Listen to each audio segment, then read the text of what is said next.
Hello everyone, SKD podcast hits आप देख रहे हैं। मैं हूं आपके साथ शालिनी कपूर तिवारी। मार्केट में आपको किस ढंग से ट्रेड करना है, क्योंकि हर रोज देखिए कभी तो तकनीक बदल जाती है, कभी कोई नया नियम आ जाता है, और ऐसे में जो इतना जटिल और कठिन मार्केट है उसको समझने के आज सारे टिप्स और ट्रिक्स आपको मिलने वाले हैं।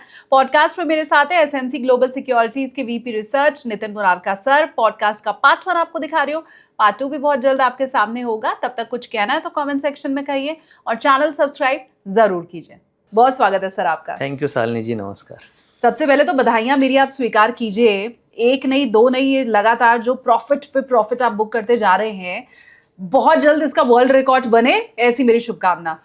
Thank you. और देखिए, ये डिसिप्लिन और प्रैक्टिस का गेम है, और जो ऑप्शन ट्रेडिंग है ये कम्प्लीटली साइंटिफिक नंबर्स का और विनिंग प्रोबेबिलिटी का गेम है। तो जो ऑप्शन ट्रेडर्स ऐसा सोचते हैं कि ऑप्शंस गैम्बलिंग है या ये बस ऐसे ही है, ऐसा नहीं है। ये पूरा कैलकुलेशन है, साइंस है, और इस साइंस को कोई भी समझ के इस तरीके से वर्ल्ड रिकॉर्ड्स बना सकता है। तो कोई बहुत कॉम्प्लिकेटेड साइंस भी नहीं है, बस थोड़ी लर्निंग और प्रैक्टिस की ज़रूरत है। तो आप भी इससे इसी तरीके से प्रॉफिट्स बना सकती हैं। वो लर्निंग आज हम लेने की कोशिश भी आपसे करने वाले हैं। अच्छी बात यह है कि आपके पास जितना ज्ञान है वो आप हर बार बांटते भी हैं, तो उसी में से आज सागर की कुछ बूंदें हम लेने की कोशिश करने वाले हैं। मुझे सबसे पहले ये बताइए, जैसा शुरू में ही मैंने कहा कि सेबी का डेटा ये कहता है कि ऑप्शंस के पीछे लोग पागल हैं इस समय। हम देख रहे हैं वॉल्यूम भी हमें बहुत ज़्यादा दिखाई देता है, लेकिन इन सब के बीच हम ये भी देखते हैं कि अलग अलग समय पे बहुत सारे रूल रेगुलेशन चेंज भी होते जाते हैं और उनको समझना आम लोगों के लिए बहुत मुश्किल होता है। तो आने वाले समय में आप कैसा फ्यूचर, ऑप्शन का फ्यूचर कैसा देख रहे हैं, वो बताइए। देखिए, एक तो करंट सिचुएशन में जो एक्सचेंज का वॉल्यूम होता है, सपोज कैश मार्केट है या निफ्टी फ्यूचर्स हैं या फ्यूचर्स हैं, उसके कंपैरिजन में ऑप्शंस का वॉल्यूम अप्रॉक्सीमेटली 80% है। यानी जो भी वॉल्यूम्स एक्सचेंजेस में हो रहे हैं उसका 80% वॉल्यूम ऑप्शंस में हो रहा है। तो आप समझ सकते हैं कि ऑप्शन में पार्टिसिपेशन कितना हाई है।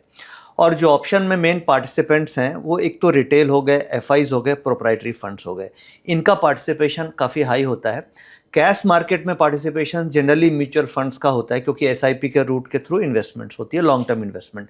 बट जो ट्रेडिंग पार्टिसिपेशंस है वो खास तौर से फ्यूचर एंड ऑप्शन में, खास तौर से ऑप्शंस में काफ़ी हाई है। और आने वाले 4-5 सालों में मुझे ऐसा लगता है कि जो इंस्टीट्यूशंस के पार्टिसिपेशंस हैं वो और इंक्रीज़ हो जाएगा। और जैसे हम देख रहे हैं कि एआई ड्रिवन एल्गोरिथमिक स्ट्रेटजीज बहुत सारी आ रही है, तो अब जो आने वाले समय में ट्रेडिंग जो होगी ऑप्शंस की, वो डेटा ड्रिवन हो जाएगी। यानी कि केवल चार्ट से या एक रैंडम आप न्यूज़ के बेसिस पे ट्रेड नहीं कर पाएंगे। आपको साइंटिफिक तरीके से डेटा के बेसिस पे, जैसे जो हम लोग डेटा ओपन इंटरेस्ट है, वॉल्यूम है, पीसीआर है, इन सब के बेसिस पे अगर आप ट्रेड करोगे तो ज़्यादा एक्यूरेसी मिलेगी। अब अभी रिसेंट में 12-13 नए इंडेक्स लॉन्च किए गए हैं, जैसे पावर इंडेक्स हो गया, बीएसई ने आईटी इंडेक्स लॉन्च किया है जिसकी मंथली एक्सपायरी है, क्योंकि एक्सचेंजेस को अभी परमिशन केवल एक ही वीकली एक्सपायरी रखने की है। तो अगर परमिशन एक्सचेंज को मिल जाए तो मुझे ऐसा लगता है कि इतने सारे इंडेक्स आ गए हैं कि हर दिन एक्सपायरी वाले प्रोडक्ट आ जाएंगे। बट अभी फ़िलहाल लिमिटेड है कि आप एक ही वीकली एक्सपायरी रख सकते हैं, इसलिए निफ्टी की और सेंसेक्स की है। बट मंथली एक्सपायरी के लिए बहुत सारे प्रोडक्ट्स नए नए आ रहे हैं, जैसे बैंक निफ्टी है, फिन निफ्टी है जिसकी मंथली एक्सपायरी है। और अभी रिसेंट में जून के महीने में ही करीब 13-14 नए इंडेक्स लॉन्च किए हैं एक्सचेंज ने, एनएसई ने। पावर इंडेक्स हो गया, और भी कई बास्केट्स बनाई है। तो वो उसका फ्यूचर भी ऑप्शन ट्रेडिंग की तरफ धीरे धीरे मूव करेगा। तो जिस तरीके से डाइवर्सिफाइड प्रोडक्ट्स आ रहे हैं, नई नई स्ट्रैटेजीज डेवलप हो रही है, एल्गो डेवलप हो रही है, मुझे ऐसा लगता है कि ऑप्शन ट्रेडिंग में आने वाले समय में बहुत ज़्यादा वॉल्यूम्स होने लग जाएंगे। ऑप्शंस आप देखिएगा तो कमोडिटीज़ में भी काफ़ी एक्टिव हो रही है। अभी कमोडिटीज़ में आप देखेंगे तो क्रूड में बहुत अच्छा वॉल्यूम हो रहा है, गोल्ड एंड सिल्वर में भी बहुत अच्छे वॉल्यूम्स हैं, नेचुरल गैस, इन सब में क्रूड ऑप्शंस की ट्रेडिंग हो रही है, मिनी कॉन्ट्रैक्ट, लार्ज कॉन्ट्रैक्ट। तो कुल मिला के सारे मार्केट्स में ऑप्शंस की एक्टिविटी अच्छी है, और आने वाले 4-5 सालों में ऑप्शंस में वॉल्यूम यहाँ से इंक्रीज करते जाएंगे, पार्टिसिपेशन एफआईज का भी और इंक्रीज होता जाएगा। बट यहाँ पे की इंपॉर्टेंट पॉइंट रिटेल ट्रेडर के लिए क्या है कि कॉम्पिटिटिव हो जाएगा, क्योंकि ज़्यादा प्लेयर्स आएंगे तो कॉम्पिटिटिव हो जाएगा। तो आपको अभी से ही लर्निंग पे ध्यान देना है, आपको डेटा पे फोकस करना है। आप अभी से अगर लर्न कर लेंगे तो आगे कंपटीशन में आप सक्सीड कर पाएंगे। तो आपको लर्निंग पे, डेटा ड्रिवन अप्रोच पे रखना है। थोड़ा एआई का भी यूज़ कीजिए, थोड़ा लॉजिक्स का भी यूज़ कीजिए, मार्केट के लॉजिक्स को डिकोड कीजिए, तो आपको सक्सेस ऑप्शंस में मिलेगी। और ऑप्शंस में 90% सेबी का डेटा बोलता है कि लॉस करते हैं, बट अगर आप इस लॉजिक्स और आप डेटा ड्रिवन अप्रोच रखेंगे तो आप बिल्कुल प्रॉफिट बना सकते हैं ऑप्शन ट्रेडिंग से। आपकी दूरदर्शिता के आधार पे एक चीज मेरे को आप और समझाइए कि आने वाले 5 सालों की अगर मैं बात करूं तो कुछ बहुत बड़ा बदलाव क्या आप होते हुए देख पा रहे हैं ऑप्शन ट्रेडिंग में? क्योंकि हम अमूमन देखते हैं कि कभी लॉट साइज चेंज कर दिया जाता है, कभी हम ये देखते हैं कि मार्जिन चेंज हो गया है। तो आपका एक्सपीरियंस क्या कहता है, कुछ क्या बहुत बड़ा बदलाव होते हुए आप देख पा रहे हैं? एक बहुत बड़ा इंपॉर्टेंट बदलाव हो सकता है जो अभी यूएस मार्केट्स में है, इंटरनेशनल मार्केट्स में। अगर आप मान लीजिए यूएस में आपको ऑप्शन ट्रेडिंग करनी है, अभी तो इंडिया में भी कई सारे ऐसे ब्रोकिंग प्लेटफॉर्म को लाइसेंस दिया गया है जिसके थ्रू आप यूएस में इन्वेस्टमेंट कर सकते हैं, यूएस के स्टॉक्स खरीद सकते हैं। ये भी रिसेंट जून की डेवलपमेंट है। बट वहाँ पे नियम ये है, रूल ये है कि अगर मुझे फ्यूचर ऑन ऑप्शन ट्रेड करना है तो मेरे अकाउंट में कम से कम $10,000 या $20,000 होना चाहिए। एग्जैक्ट मुझे ध्यान नहीं है, बट मिनिमम कैपिटल की रिक्वायरमेंट है $10,000 या $20,000 ऐसे मिनिमम मेरे अकाउंट में होना चाहिए। नहीं तो मैं ट्रेडिंग फ्यूचर ऑप्शन नहीं कर सकता। इन्वेस्टमेंट कर सकता हूँ, यानी लॉन्ग टर्म इन्वेस्टमेंट कर सकता हूँ, but trading is not allowed. तो मुझे ऐसा लगता है जैसे सेबी का रिसेंट में रिटेल पार्टिसिपेशन के लिए काफ़ी रेस्ट्रिक्शंस रिसेंट में आई है, लॉट साइज रिवाइज किए गए हैं।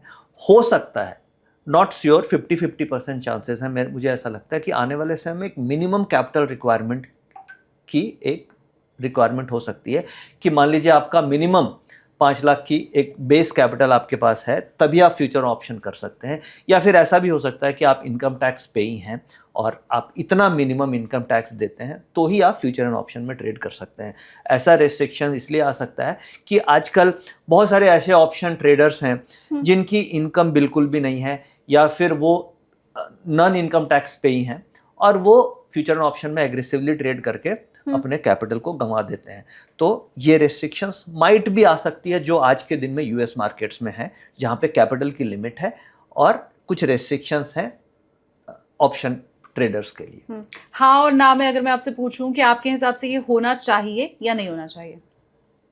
देखिए, मेरे हिसाब से ये होना चाहिए, क्योंकि कहीं ना कहीं अगर आप कुछ रेस्ट्रिक्शंस लगाने की ज़रूरत, क्योंकि जैसे कि हर साल डेटा आता है कि 90% ऑप्शन बायर लॉस कर रहे हैं, ऑप्शन ट्रेडर लॉस कर रहे हैं, तो उसको रेस्ट्रिक्ट करने का या मिनिमाइज करने का एक ये तरीका भी हो सकता है। इसका दोनों लॉस का क्या लेना देना है? मेरे अकाउंट में पैसा पड़ा भी है और नुकसान होना है तो वो तो मैं दे ही दूंगी। इसमें क्या है कि वैसे ट्रेडर्स जिनके पास केवल 1 लाख रुपए ही है, वो उनके पास रिस्क कैपिटल नहीं है। ऑप्शन ट्रेडिंग रिस्की जरूर होती है, बट आपके पास अगर रिस्क लेने की कैपेसिटी नहीं है और आप रिस्क लेंगे तो आप अनकंफर्टेबल हो जाएंगे और आपके फिर फैमिली लाइफ और आपके इमोशन पे प्रॉब्लम आती है। तो ऑप्शन या फ्यूचर उन्हीं के लिए है जिसके पास सरप्लस कैपिटल है, रिस्क कैपिटल है। तो इसलिए कुछ रेस्ट्रिक्शंस होनी चाहिए। इसका नेगेटिव इम्पैक्ट भी है। नेगेटिव इम्पैक्ट है कि थोड़ी लिक्विडिटी पे फर्क आएगा, थोड़ा ब्रोकिंग इंडस्ट्री पे भी इसका नेगेटिव इम्पैक्ट आएगा। But from a retail point of view plus point भी है कि वैसे ट्रेडर्स रेस्ट्रिक्ट हो जाएंगे जिनके पास बिल्कुल भी कैपिटल नहीं है, और वो कई यंग बच्चे जिनको एकदम ऑप्शंस की नॉलेज नहीं है और वो अपने पॉकेट मनी से ऑप्शंस ट्रेडिंग कर लेते हैं और उनका फर्स्ट हैंड एक्सपीरियंस ही खराब हो जाता है। तो वो भी कहीं ना कहीं हद तक रेस्ट्रिक्शंस आएगी। आप सीख के करो, थोड़ा पैसे कमा के करो, थोड़ी सेविंग करने के बाद करो, कोई ऐसी हड़बड़ी नहीं है। बट मेरे हिसाब से होना चाहिए। आपके हिसाब से क्या होना चाहिए? मुझे कमेंट करके आप बताइए कि क्या ऑप्शन ट्रेडिंग में कूदने के पहले आपके अकाउंट में इतना पैसा हो या आप टैक्स इतना भर रहे हो, इस तरह का कोई नियम आप क्या चाहते हैं या आपको क्या लगता है कि ऑप्शन ट्रेडिंग में आना चाहिए, वो आप मुझे बताइए कमेंट करके।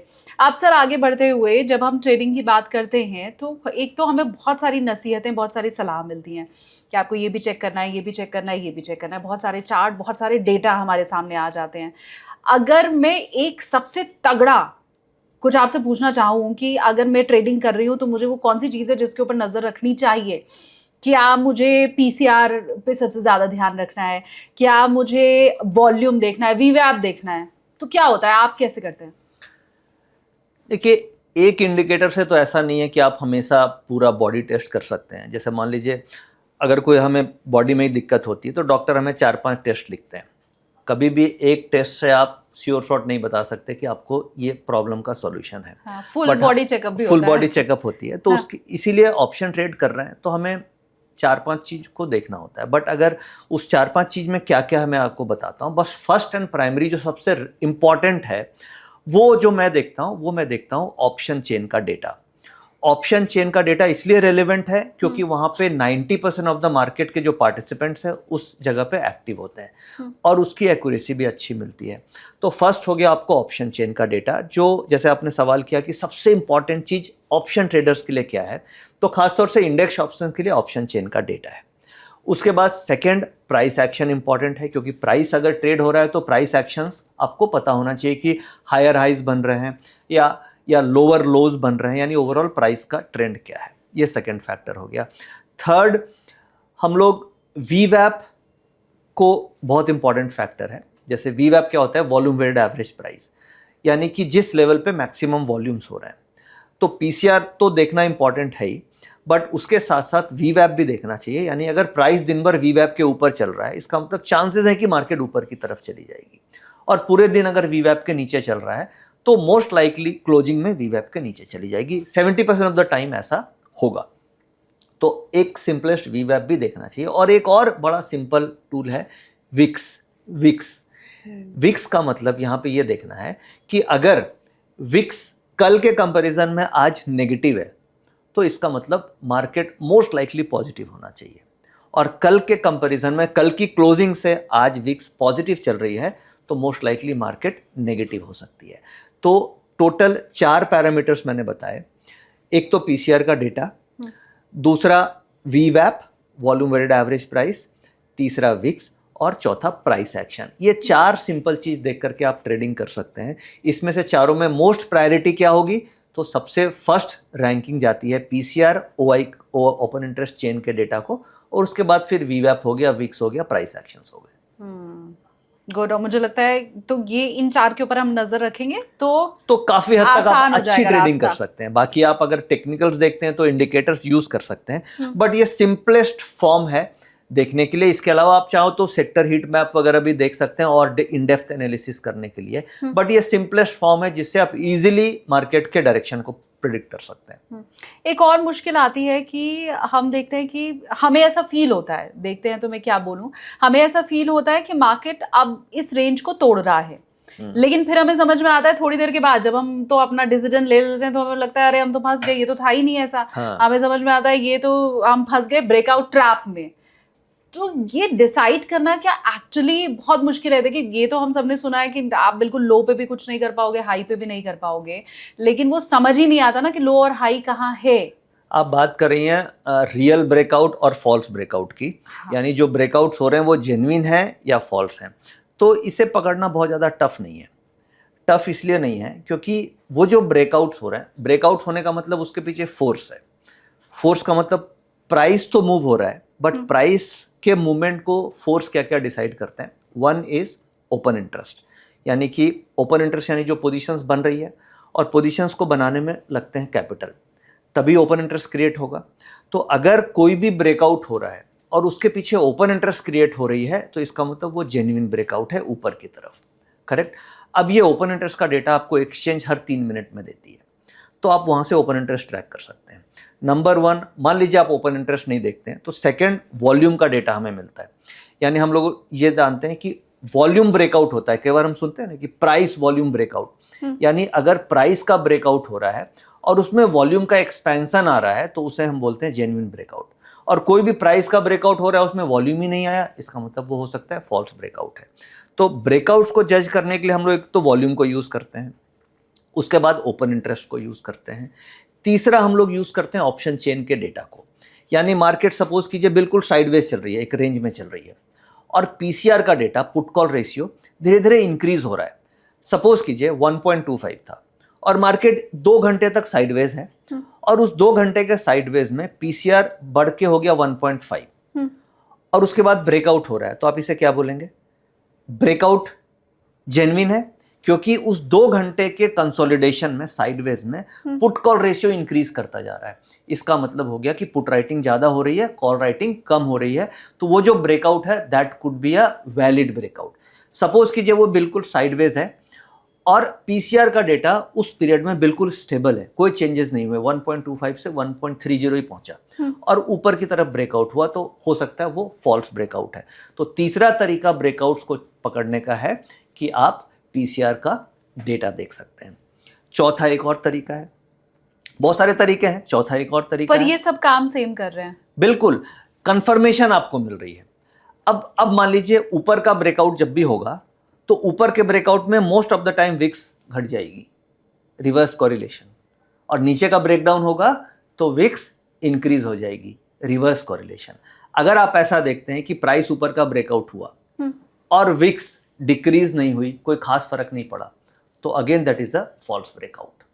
और प्राइस नीचे का ब्रेकआउट हुआ, ब्रेकडाउन हुआ, प्राइस नीचे ब्रेकडाउन हुआ और विक्स बढ़ी नहीं, हाँ। विक्स वहीं की वहीं या घट गई, तो अब पक्का वो फेक ब्रेकडाउन है।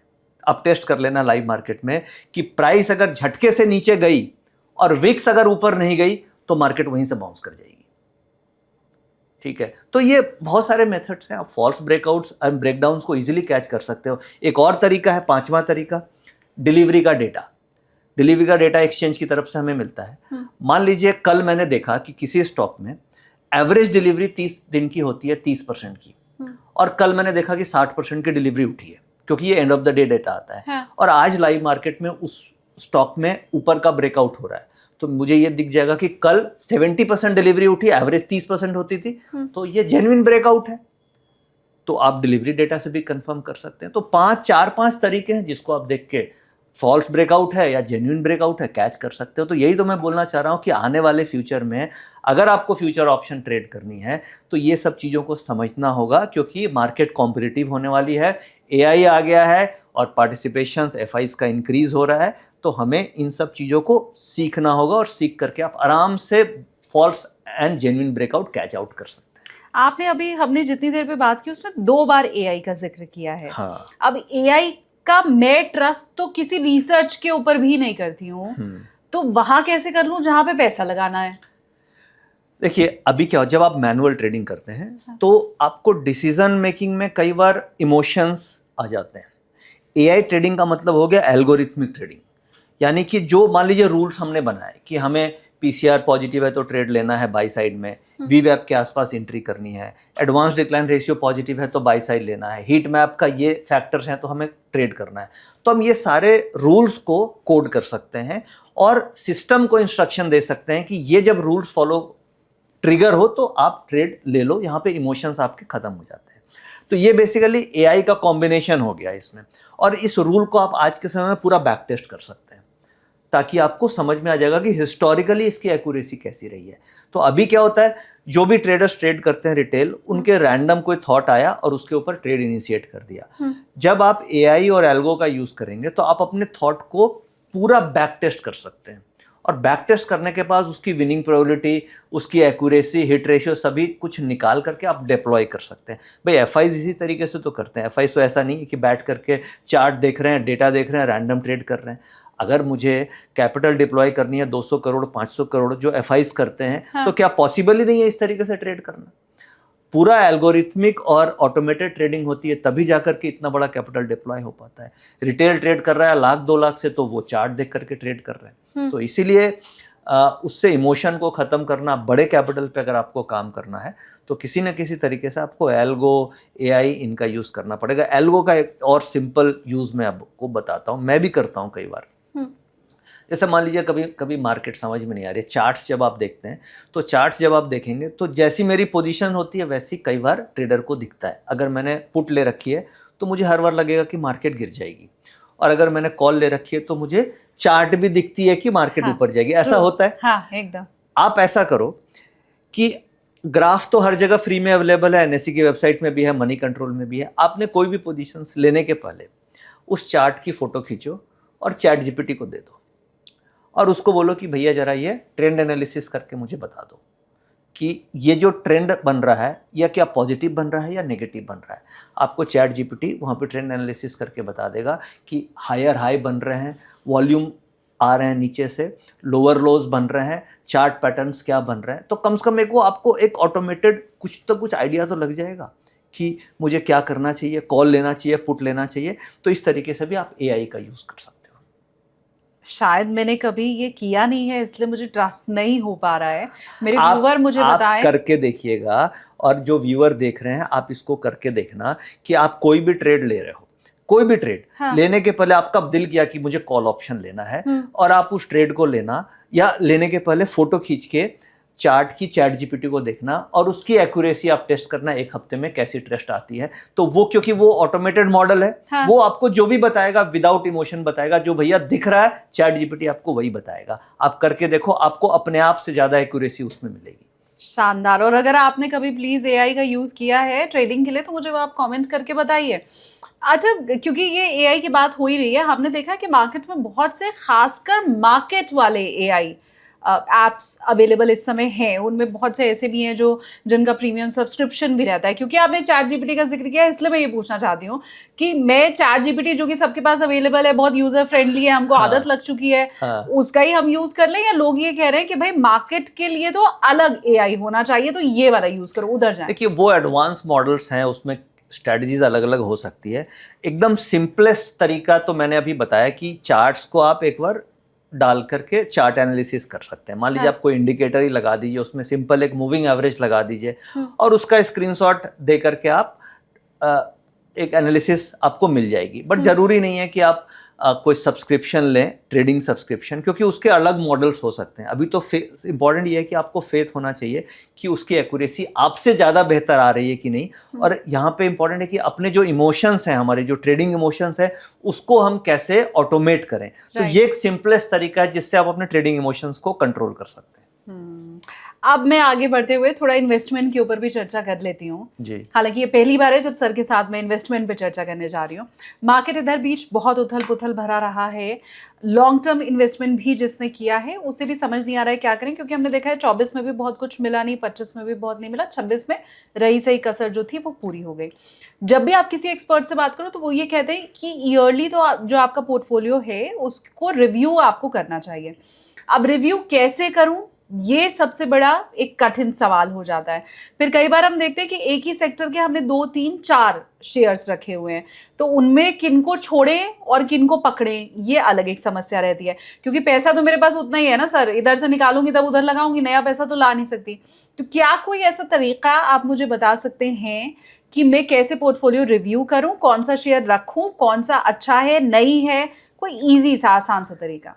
देखिए, पोर्टफोलियो रिव्यू करने के बहुत सारे तरीके हैं। उसके लिए आपको एग्जॉस्टिव रिसर्च वगैरह भी करनी होगी, बट मैं आपको एकदम सिंपलेस्ट तरीका बताता हूँ जो एक लेमैन अपने मोबाइल पे एक लॉजिकल तरीके से समझ जाएगा कि ये स्टॉक मुझे रखना चाहिए या नहीं रखना चाहिए। सपोज मेरे पोर्टफोलियो में 10 स्टॉक हैं, अमूमन सभी के पोर्टफोलियो में 8-10 स्टॉक होते हैं आराम से। अब उस 8-10 स्टॉक में कौन सा स्टॉक रखने लायक है, नहीं रखने लायक है, उसका एक तरीका है। और अभी जैसे मैं आपको उसके लिए एनएससी की वेबसाइट पे लेकर के चलता हूँ। ठीक है, एनएससी की वेबसाइट आप लोग खोल लीजिए और इसमें ऊपर सर्च विंडो दिख रही है। सर्च विंडो पे अब मान लीजिए कोई एक एग्जांपल लेता हूँ। इसमें लॉजिक ये है, सिंपल लॉजिक, कि कोई भी स्टॉक प्रमोटर होल्डिंग भी होगी, पब्लिक होल्डिंग भी होगी, एफआईज होल्डिंग भी होगी। ठीक है, तो जिस स्टॉक में प्रमोटर की होल्डिंग ज़्यादा है वो स्टॉक नॉर्मली हम लोग मानते हैं कि अच्छा है, क्योंकि जिसने कंपनी को खड़ा किया, प्रमोटर का मतलब जिसने कंपनी को खड़ा किया, और अगर वो स्टेक उसमें होल्ड करते हैं इसका मतलब उसमें ग्रोथ के चांसेस हैं। अगर आने वाले समय में प्रमोटर अपने स्टेक को ऑफलोड भी करेंगे तो वो हायर प्राइस पे ऑफलोड करेंगे। तो अगर स्टेक कम है इसका मतलब प्रमोटर का स्टेक उस इंटरेस्ट नहीं है, इसलिए उसमें स्टेक बहुत कम है। और अगर प्रमोटर का इंटरेस्ट स्टेक मोर देन 40% है, इसका मतलब प्रमोटर का इंटरेस्ट है और कंपनी में आगे कुछ ना कुछ एप्रिसिएशन मिलेगी। सिंपलेस्ट तरीका मैं बता रहा हूँ, फंडामेंटल रिसर्च में नहीं जा रहे हैं। तो एनएससी की वेबसाइट में हम जाते हैं और एक कोई एग्जांपल लेते हैं। जैसे मान लीजिए एक पेटीएम पकड़ते हैं। पेटीएम मैंने टाइप किया और इसी में आप नीचे जाएं, एनएससी की वेबसाइट में मैं दिखा रहा हूँ, तो नीचे जाएं तो देखिए आपको यहाँ पे दिख रही है ये share holding pattern, share holding pattern दिख रहा है मुझे, ये शेयर होल्डिंग पैटर्न, ठीक है। अब ये पब्लिक होल्डिंग इस तरीके से दिख रही है, तो पेटीएम में आप देखिए 100 के 100% पब्लिक होल्डिंग है। हाँ, यानी यहाँ पे प्रमोटर की होल्डिंग बिल्कुल भी जीरो है, जीरो है। अब हो सकता है इसकी होल्डिंग एफआईज के पास हो, रिटेलर्स के पास हो, बट प्रमोटर्स के पास जीरो है। ये हमें एनएससी की वेबसाइट में ये डेटा दिख रहा है। तो जिस स्टॉक में भी प्रमोटर की होल्डिंग 20-25% से कम है, वो स्टॉक को हमें अपने पोर्टफोलियो में नहीं रखना चाहिए। अच्छा, रीजन ये है कि अगर प्रमोटर ने ही अपनी सारी होल्डिंग बेच दी जिसने कंपनी को बनाई, तो मैं क्यों रखूं? मैं तो एक इन्वेस्टर हूं, करेक्ट। सपोज जिसको खुद अपने माल पे भरोसा नहीं है। हाँ, उसने अपना मार्केट में माल बेच दिया, तो मैं क्यों इन्वेस्टमेंट करूं उसमें। जैसे दूसरा एग्जांपल लेते हैं, चलो एक रिलायंस का एग्जांपल लेते हैं यहाँ पे। अब मैं रिलायंस पे खोला मैंने, तो अभी आप देखिए रिलायंस में प्रमोटर होल्डिंग कितनी हमें दिख रही है।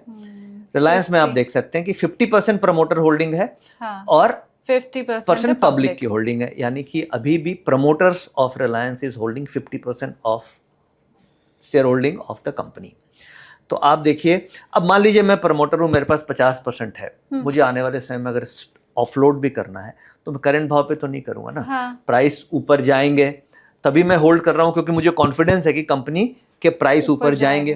मैं एज अ प्रमोटर, मुझे पता है कि ग्रोथ प्रोस्पेक्ट क्या है, क्या हम नया विजन के साथ काम कर रहे हैं, क्या आगे फ्यूचर है। तो प्रमोटर अगर होल्ड कर रहे हैं अपने स्टेक को, इसका मतलब कंपनी में ग्रोथ है, और आगे जब भी डिसइन्वेस्टमेंट होगी, जब भी स्टेक सेल होगा, वो हायर प्राइस पे होगा, तो वहां पे आपको प्राइस एप्रिसिएशन के चांसेस ज़्यादा है। तो यहाँ पे की लर्निंग ये है कि आपके पोर्टफोलियो में अगर 10 स्टॉक हैं और आपको एक सिंपलेस्ट तरीके से आप एनालाइज करना चाहते हैं, तो उन 10 स्टॉक की पोर्टफोलियो, 10 स्टॉक का प्रमोटर होल्डिंग आप चेक कर लीजिए एनएससी की वेबसाइट में। जिस स्टॉक का भी प्रमोटर होल्डिंग 20% से कम है उसको ऑफलोड कीजिए, और जिनका 30-40% से ज़्यादा है उसको ऐड ऑन कीजिए, सब्जेक्ट टू अदर फैक्टर्स। बाकी तो फंडामेंटल फैक्टर्स अलग हो गए, बट ये एक सिंपलेस्ट है कि प्रमोटर की होल्डिंग कितनी है। जैसे मान लीजिए, एक और मैं एग्जाम्पल आपसे पूछता हूँ, जैसे मान लीजिए आईटी में 2 स्टॉक है, इन्फोसिस और टीसीएस है। अब मेरे पास इन्फोसिस है, और मैं ये देखना चाहता हूं कि दोनों एक ही सेगमेंट में है आईटी, तो मुझे टीसीएस रखना चाहिए या इन्फोसिस रखना चाहिए, which is a better company. तो इसका रिसर्च करने का तरीका क्या है। अब हम इसको सिंपलेस्ट एनएससी की वेबसाइट में, मान लीजिए मैंने इन्फोसिस पे गया, मैंने इन्फोसिस टाइप किया, तो इन्फोसिस का की होल्डिंग हम नीचे चेक करते हैं, तो ये आप देखिए ये कितनी आ रही है प्रमोटर होल्डिंग इसमें, 14%, और पब्लिक के पास है 85%। तो ये इन्फोसिस में प्रमोटर की होल्डिंग है 14% और 85% पब्लिक होल्डिंग है। ठीक है, अब हम इसी को टीसीएस, टीसीएस तो मैं बाद में देखूंगी। आप ही के बताए हुए नियम के मुताबिक अगर 30% भी नहीं है प्रमोटर की होल्डिंग, हाँ, तो पहले तो मुझे फिर निकाल देना है। ये तो मुझे देख के समझ में आ रहा है, टीसीएस से कंपेयर तो बात की बात है, अगर मेरे पोर्टफोलियो में तो मैं निकाल दूंगी। और मान लीजिए मुझे इसी को शिफ्ट करके कोई दूसरा स्टॉक लेना, सेम सेगमेंट का आईटी, मान लीजिए मैं बुलिश हूं आईटी के लिए और मुझे आईटी में ही लगाना है, क्योंकि मान लीजिए मैंने इन्फोसिस अगर ऑफलोड किया, सेल किया, तो मैं इसी सेगमेंट का कोई स्टॉक लेना चाहता हूं। अब आईटी में विप्रो है, एचसीएल टेक है, टीसीएस है, तो अगर उन सबको कंपेयर कर लेते हैं कि कौन सा बेटर है यहीं पे लाइव, तो आपको समझ में आ जाएगा। तो एक हम टीसीएस देखते हैं जो लीडिंग है अभी। तो टीसीएस में आप देखिए प्रमोटर की होल्डिंग कितनी आ रही है, 71%। यानी एनी हाउ इन्फोसिस से तो बेटर दिख रहा है, करेक्ट, क्योंकि 71% होल्डिंग है। तो रिलायंस से भी ज्यादा है सर, ज्यादा होल्डिंग है। इसका मतलब है कि आने वाले समय में टीसीएस की ग्रोथ इन्फोसिस से कंपेयर, जो प्रमोटर है वो ज्यादा कॉन्फिडेंट है, तभी होल्ड कर रखे हैं। भाई ओनर जिसने कंपनी को बनाया वो ज्यादा कॉन्फिडेंट है। अब अगली बार आते हैं, चलो विप्रो को देखते हैं। दुकानदार को अपने माल पे भरोसा है, बिल्कुल। अब विप्रो को देखते हैं, तो ये देखिए विप्रो पे आते हैं, विप्रो में भी 72% होल्डिंग है, तो ये भी बुरा नहीं है, करेक्ट। एचसीएल टेक पे आते हैं, तो आप इस तरीके से कंपेयर कर सकते हो। अब एचसीएल टेक पे आते हैं, तो एचसीएल टेक में 60% है। अब मेरे पास 4 शेयर हो गए कंपेयर करने के लिए, इन्फोसिस, टीसीएस, विप्रो, एचसीएल टेक। तो ये तो पक्का हो गया कि इन्फोसिस से बेटर ये तीनों हैं हाँ। From a promoter point of view. तीनों में अब आप कंपेयर कर सकते हो, तो उसमें दिख रहा है कि टीसीएस ब्रांडेड है। टीसीएस में आप बाकी रेवेन्यू है, ये आपको एनएससी की वेबसाइट पे ये भी दिखता है। अभी आप देखिए टोटल इनकम दिख रही है, प्रॉफिट बिफोर टैक्स है, नेट प्रॉफिट है, ये सब सारा फिगर्स हमें एनएससी की वेबसाइट पे ही दिखता है। तो अगर आप फंडामेंटल रिसर्च भी करना चाह रहे हैं, जैसे आपने मेरे से पूछा कि कैसे ये डेटा देख सकते हैं, फ्री में कैसे देख सकते हैं, तो एनएससी की वेबसाइट पे आप जाके पूरा डेटा देख सकते हैं। जैसे मान लीजिए कॉर्पोरेट अनाउंसमेंट्स क्या है, अगर मान लीजिए मुझे ये देखना है कि कॉर्पोरेट एक्शंस क्या दिख रहे हैं, कॉर्पोरेट अनाउंसमेंट देखना है, टोटल इनकम क्या आ रही है, प्रॉफिट बिफोर टैक्स क्या है कंपनी की, नेट प्रॉफिट बिफोर टैक्स है, ये सारा का सारा डेटा आप अपने मोबाइल पे देख सकते हैं। अब जैसे मान लीजिए यहाँ पे 3-4 क्वार्टर का प्रॉफिट ये आता है, ये देखिए 31 मार्च 2026 तक का अपडेटेड है, यानी लेटेस्ट क्वार्टर। अभी हम लोग जून में बातचीत कर रहे हैं, तो ये लेटेस्ट आपको मार्च पिछले पूरा का पूरा डेटा अवेलेबल है। अगर मैं इसमें और भी डेटा आप देख सकते हो, जैसे मान लीजिए बायबैक हो गया, इवेंट कैलेंडर है, फाइनेंशियल रिजल्ट्स जाकर के आप देख सकते हैं। इनसाइडर ट्रेडिंग, ये बहुत अच्छा डेटा है।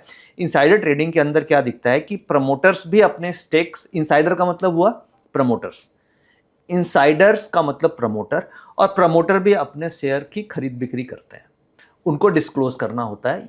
ये सेबी का रूल है।